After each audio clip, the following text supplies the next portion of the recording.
يصلون على النبي يا أيها الذين آمنوا صلوا عليه وسلموا تسليما اللهم صل وسلم على سيدنا محمد وآله وصحبه سيدنا محمد وآله وصحبه اللهم صل وسلم على سيدنا محمد وآله وصحبه اللهم صل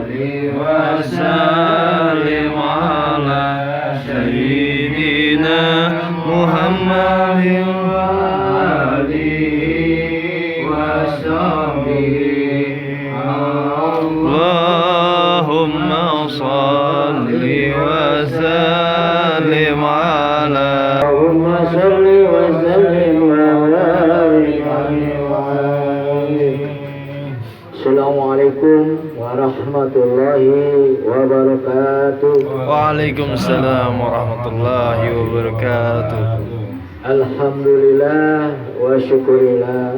Mari sama-sama kita panjatkan puja dan puji syukur kita atas kehadirat Allah Subhanahu wa taala yang mana pada malam hari ini melimpahkan nikmat dan rahmatnya yang tidak terhingga, sehingga pada malam hari ini kita dapat berkumpul kembali dalam rangka kita menjalin silaturahmi, dalam rangka kita berzikir dan bermunajat kepada Allah Subhanahu wa taala.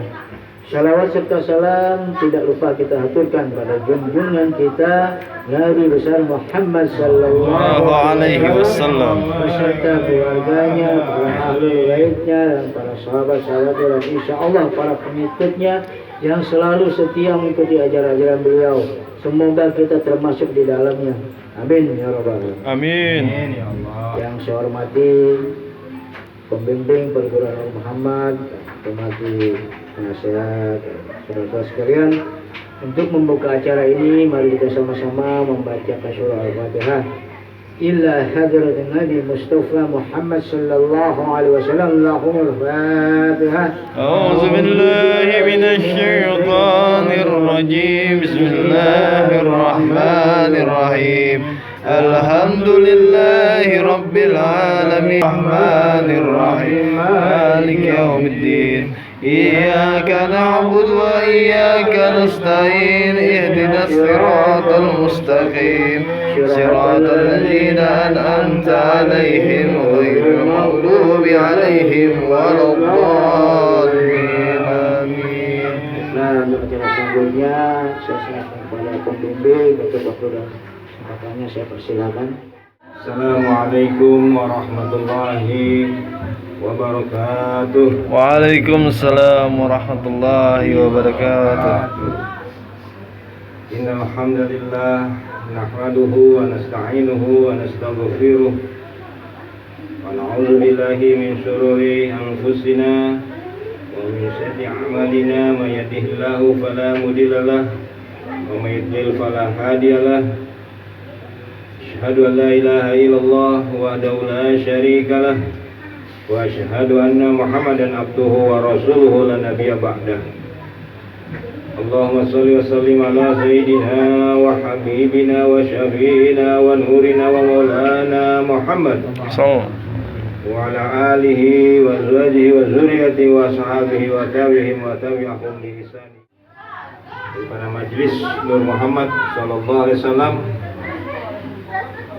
puji dan syukur marilah sama-sama kita arahkan hadapan wajah Allah Subhanahu wa taala atas segenap nikmatnya yang selalu tercurahkan kepada kita semuanya, yang terlalu banyak, yang terlalu tak terhitung dan tak terhingga.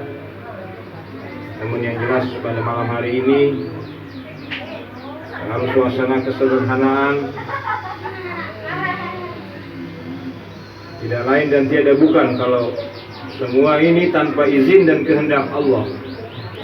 Maka pada malam hari ini saya tidak mungkin bisa hadir di tengah sahabat-sahabat Majelis Nur Muhammad sekalian. Dengan rahmatnya, kasih sayangnya,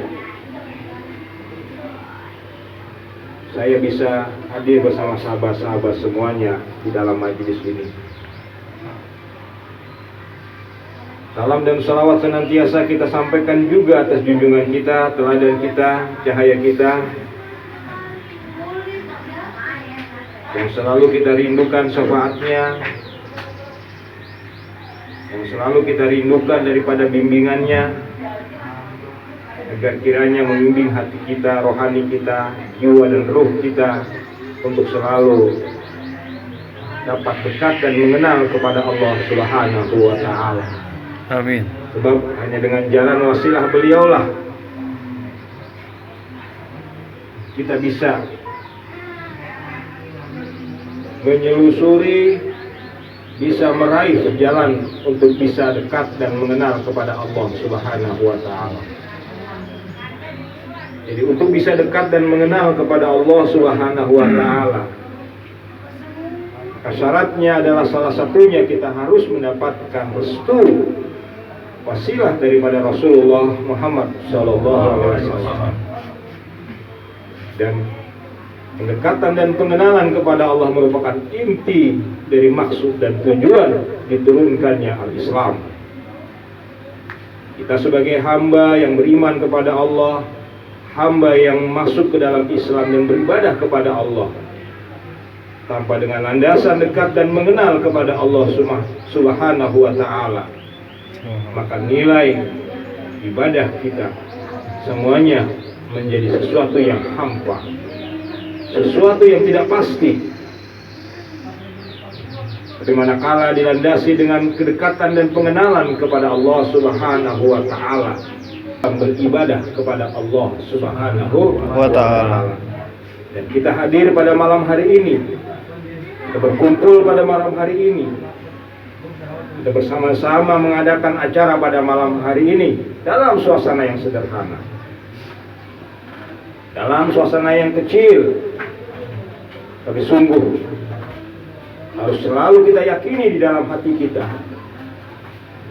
bahwa nilai di hadapan Allah bukanlah dalam bentuk banyaknya, bukan dalam bentuk meriahnya, tetapi yang menghantarkan kita untuk bisa sampai kepada sebuah peribadatan kepada Allah yang bernilai di hadapan Allah adalah karena ketulusan hati kita dalam melaksanakannya. Sebagaimana yang disampaikan Rasulullah di dalam hadisnya, innamal a'malu binniyat wa innamal likulli imrin ma nawa. Sesungguhnya sebuah perbuatan itu dinilai tidaknya oleh Allah Subhanahu wa Ta'ala tergantung niatnya, tergantung gerak dan keinginan hatinya. Kalau gerak dan hatinya semata-mata ingin mendapatkan nilai di hadapan Allah, maka sekecil apapun yang kita perbuat dan sampai kepada yang paling terkecil yang diistilahkan dalam sebesar zarrah, misqati zarrah, maka itu akan dinilai oleh Allah Subhanahu wa Ta'ala. Sebanyak dan sebesar apapun sebuah peribadatan, amal kebaikan tanpa dinilai oleh karena Allah, maka segala perbuatan dan amal tersebut tidak dinilai oleh Allah Subhanahu wa Ta'ala. Maka oleh karena itu, dalam kesempatan yang awal ini saya mengingatkan kepada para sahabat-sahabat semuanya untuk selalu senantiasa mengevaluasi, baik yang kecil ataupun yang besar, dapat nilai di hadapan Allah Subhanahu wa Ta'ala. Dan pada malam hari ini saya sangat bersyukur kepada Allah karena beberapa pekan kita istirahat, rihah atau libur, disebabkan karena saya ada kegiatan ke luar daerah. Mungkin tepatnya judulnya adalah sebuah tapak silsilah menyambung tali silsilah yang ada pada diri pribadi saya. Dan alhamdulillah dengan izin Allah banyak sekali hikmah, manfaat dan kebaikan yang saya dapati selama melaksanakan proses daripada perjalanan silsilah tersebut. Dan itu menjadi sebuah makna dan pelajaran yang sangat spesial buat saya untuk melanjutkan tugas kita kembali beribadah dan berjuang di jalan Allah Subhanahu. Alhamdulillah malam hari ini tepat pada malam Yaumul Jum'ah Sayyidul Ayam, dan tepat pula pada malam Kliwon, karena kita selalu menandai bahwa salah satu aktivitas kita hubungkan dengan beberapa peninggalan yang ada dari leluhur kita atau nenek moyang kita. Salah satunya pelajaran dalam menilai, di dalam menghitung, di dalam mengkaji yang berhubungan dengan waktu. Yang ini merupakan sebetulnya pelajaran yang sangat mendalam, pelajaran yang begitu sangat penting. Kalau kita lihat dari sisi daripada maksud dan tujuannya, walau secara letterlek mungkin tidak ada di dalam Islam,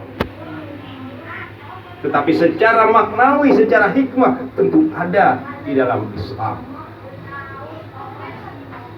Contohnya, Islam itu mengajarkan kita tentang menghitung waktu. Seperti saat ini kita berada di sebuah waktu yang digarisbawahi oleh Allah dan Rasul-Nya.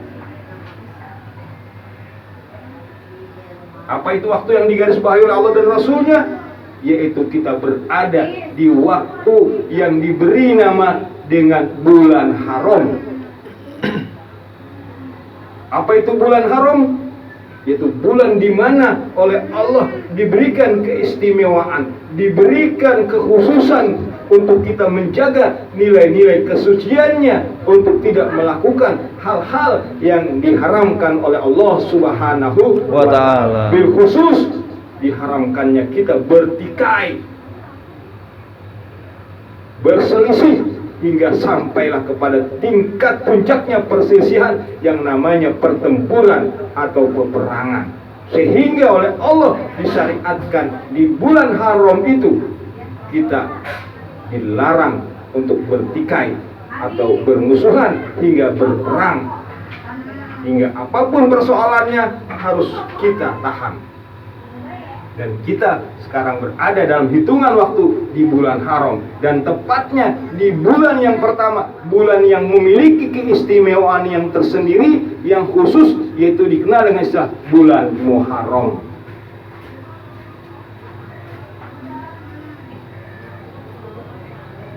Dan lebih tegasnya lagi, Rasul pun mengingatkan kepada kita di dalam hadis yang sahih riwayat Imam Muslim yang disampaikan dari sahabat Abu Hurairah, Abdul Siyam Ba'da Ramadan,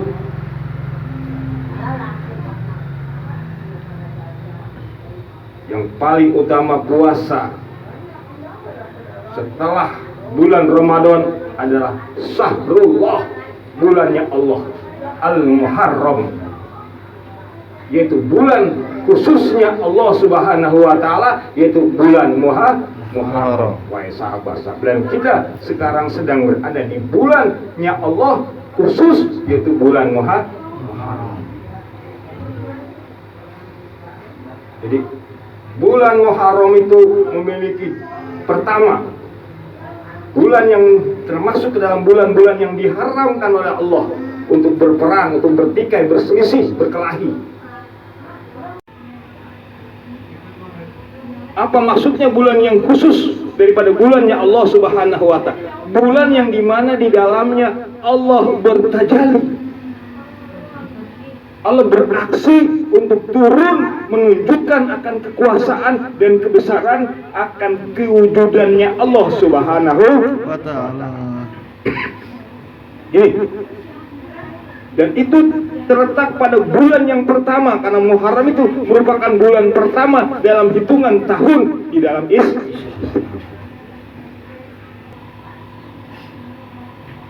begitu luas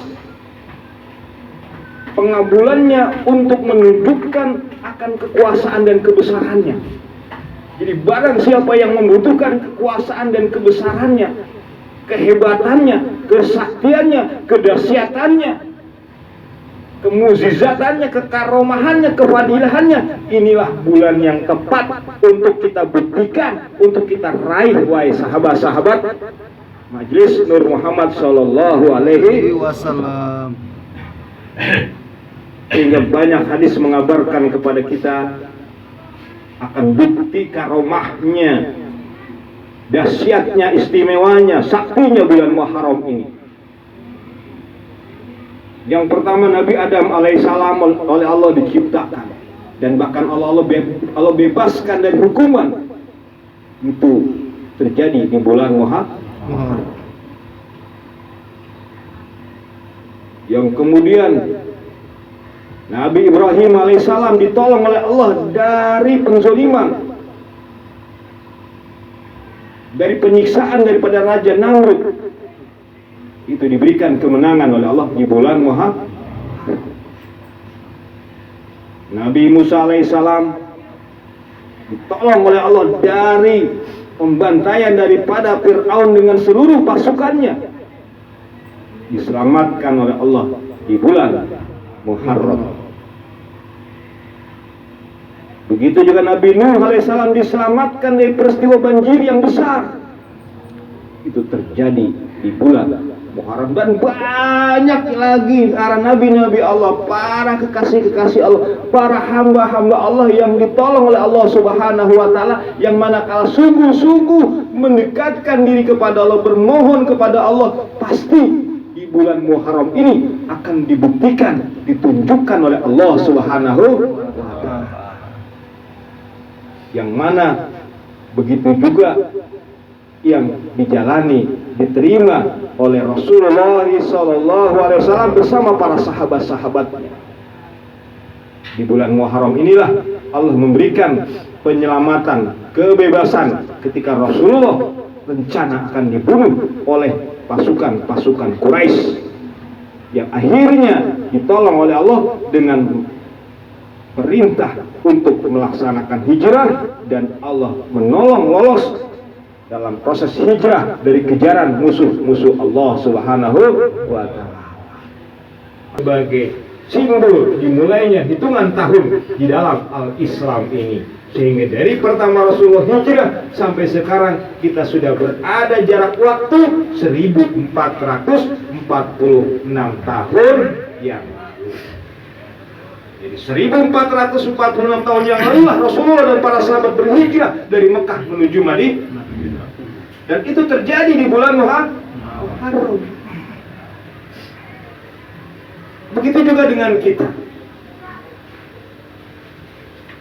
Semestinya kita sebagai hamba-hamba Allah yang selalu mengkaji, yang selalu berusaha belajar dan mendekatkan diri kepada Allah, membuktikan apa yang menjadi kebutuhan kita, apa yang menjadi kesulitan kita, apa yang menjadi permasalahan kita. Disinilah kita tuangkan, kita harapkan turunnya pertolongan Allah Subhanahu wa taala. Ini saatnya kita buktikan. Jadi bukan hanya cerita lalu,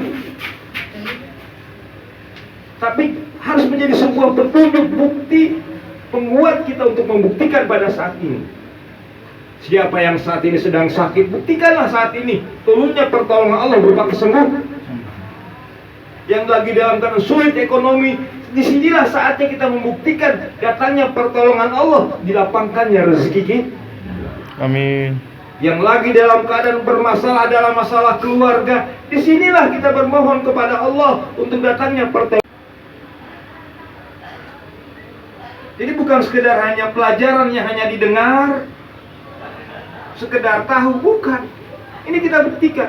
Bahkan kalau kita ada bermasalah dengan seseorang, siapapun yang melakukan kezoliman kepada kita, ini buktinya untuk kita memohon pertolongan Allah Subhanahu wa taala. Tapi dengan satu catatan, pertama kita harus hormati, ini bulan haram, Bulan yang harus menahan diri, menahan nafsu, menahan seluruh gejolak emosi kita. Yang tidak boleh kita lampiaskan, yang harus kita tahan. Kecuali dalam keadaan yang terpaksa, jiwa terancam, barulah kita dibolehkan sekedar membela dan melindungi diri.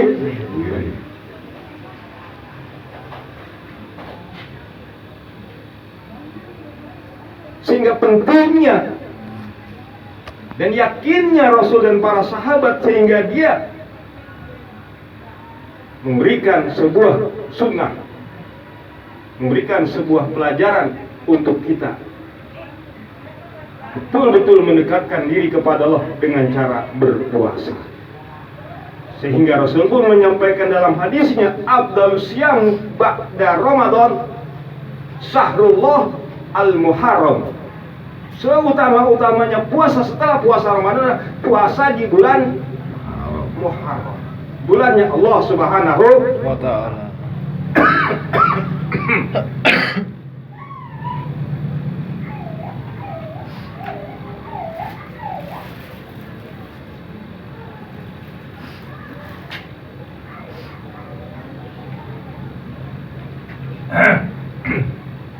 Itu yang pertama yang ingin saya nasihatin. Majelis ini bukan majelis teori, bukan hanya banyak menghafal ayat dan hadis. Majelis ini berangkat dari sebuah program terapan. Jadi saya nggak ngajarin, programnya bukan banyak menghafal di sini. Baik itu berupa ayat dan berupa hadis. Bagus-bagus, sangat bagus. Akan tetapi jadi tidak bagus kalau sudah hanya hafal tapi tidak ada sebuah keseimbangan dalam penerapan atau praktek.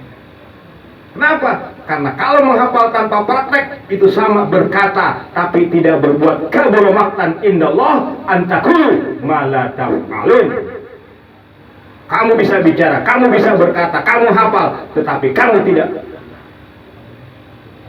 mempraktekkannya, tidak mengamalkannya, tidak mengerjakannya. Dan itu bukan ada di dalam majelis ini. Praktek majelis ini, walaupun sedikit, walau ayat, walau satu ayat, walau wahidal huruf, walau cuma satu huruf. Karena Al-Quran itu jangankan satu juz, apalagi 30 juz. Satu surah, satu ayat, bahkan satu huruf pun punya nilai di hadapan Allah Subhanahu wa ta'ala. Malkannya wahai sahabat sekalian. Ini Muharram, ini bulan istimewa, bulan dahsyat, bulan sangat sakti, sangat mujizat. Bulan datangnya ini.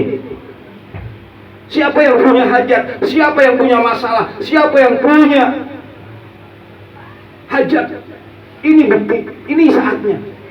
Tapi dengan catatan, jangan hanya cuma mengharap saja tanpa sebuah upaya, usaha yang dianjurkan oleh Rasulullah SAW. Dan puncaknya Muharram itu,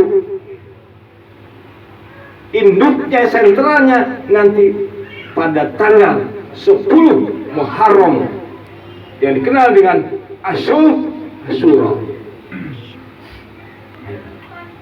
Nah, sekarang kita sedang berada di sekitar tanggal 5 Muharram.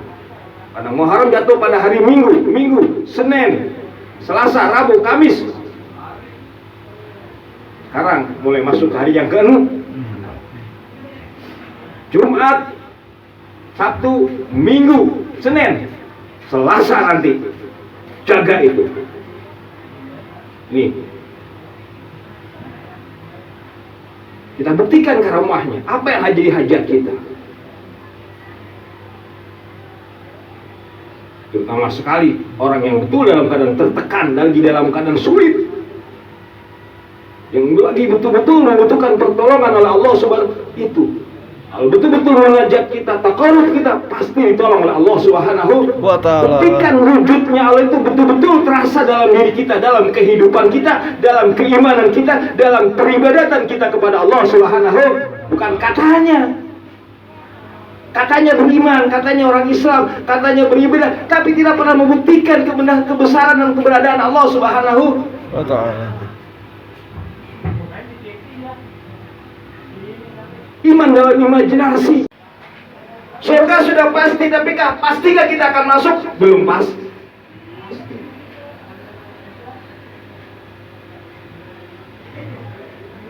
Walaupun kita sudah menjadi hamba yang berjuang di jalan Allah, ingin gugur di jalan Allah, walaupun kita sudah menjadi hamba yang selalu tekun beribadah kepada Allah, berilmu sekalipun, beramal hingga habis harta kita di jalan Allah, belum tentu.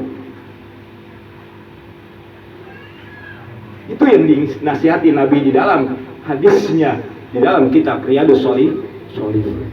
Jadi sahabat-sahabat yang dirahmati oleh Allah Subhanahu wa ta'ala, ini perlu saya tegaskan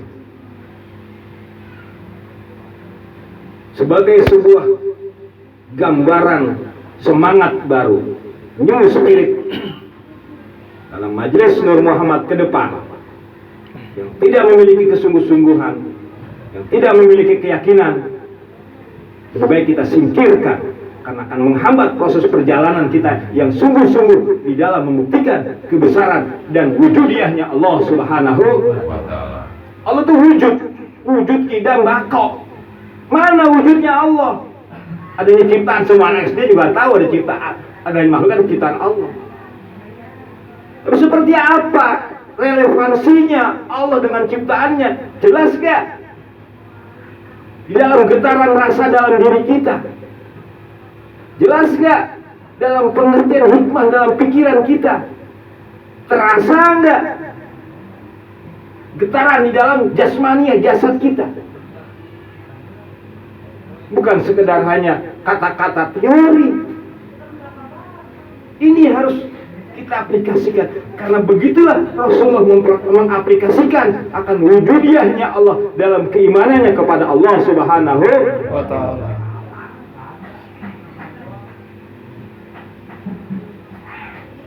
Ini yang pertama ingin saya ingatkan.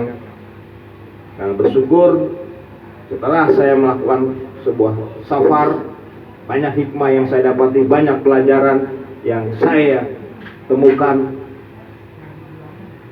menjadi sebuah semangat baru saya ke depan. Dan kita masuk pas di bulan Muharram, awal pertemuan majelis. Ke depan kita harus mulai rapihkan. Jadi bukan ngaji hanya sekedar ngaji ke depan, mulai.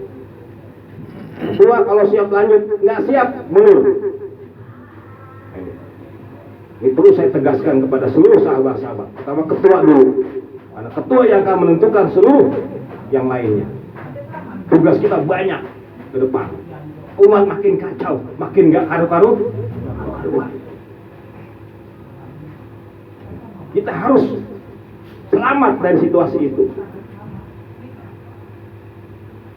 Kita harus bisa terbebas dari fitnah zaman yang seperti itu. Dan tentu kota kuncinya harus betul-betul kembali kepada Allah Subhanahu wa ta'ala. Dan Muharram inilah saatnya kita untuk memulai perbaikan itu. Begitulah Syekh Qurtubi memberikan syarah penjelasan tentang keistimewaan, keutamaan daripada bulan Muharram. Karena Muharram merupakan bulan awal dari tahun Islam yang menjadi sebuah semangat baru, sebuah standar baru untuk membuat kedepannya lebih baik dari sebelumnya. Inilah sampai tanggal 10 Syuro kita mulai sungguh-sungguh. Apa yang diperintahkan Allah dari yang wajib kita mulai laksanakan. Kemudian mulai dengan riyadhah, dengan puasa.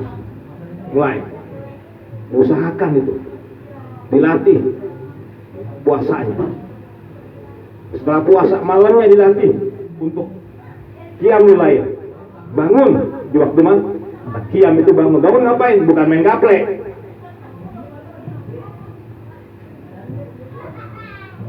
Bukan ngobrol ngalur ngidur.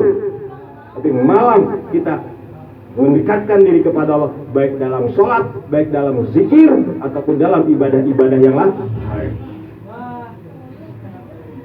Nih. Target sampai tanggal 10. Tanggal 10 belum dapat bukan berarti nggak dapat, belum. Karena yang namanya Muharram itu 1 bulan. Yang namanya 1 bulan itu antara 29 ujlahnya, dalam kholwatnya. Yang dimana di majelisnya ada program untuk tafakur, untuk berkholwat, ya, untuk berujlah. Walaupun hanya dalam sebuah kamar, tidak mesti dalam sebuah gua. Karena intinya bukan goanya, tapi intinya adalah kesendiriannya, khusus bermunajat, zikir, berkomunikasi dengan Allah Subhanahu wa Ta'ala. Itu intinya. Walaupun kita di dalam goa, walaupun kita di tempat-tempat yang mana sekalipun yang bagus, bahkan di dalam Ka'bah sekalipun, kalau tidak dengan berzikir kepada Allah, tidak mendekatkan diri kepada Allah, tidak ada gunanya. Kenapa? Karena para berhala-berhala itu pun dulu pernah diletakkan di dalam Ka'bah oleh orang-orang Quraisy. Tapi itu semuanya tidak punya nilai, bahkan dibuang, disingkirkan oleh Rasulullah SAW. Tapi walaupun kita di tepi Kali Ciliwung yang keruh, yang kumuh, tapi kalau kita munajat kepada Allah, kita takarub kepada Allah, Allah bertajalli kepada kita. Walau kita di tepi Kali Ciliwung yang keruh dan kumuh itu. Ingat wahai sahabat, walaupun di dalam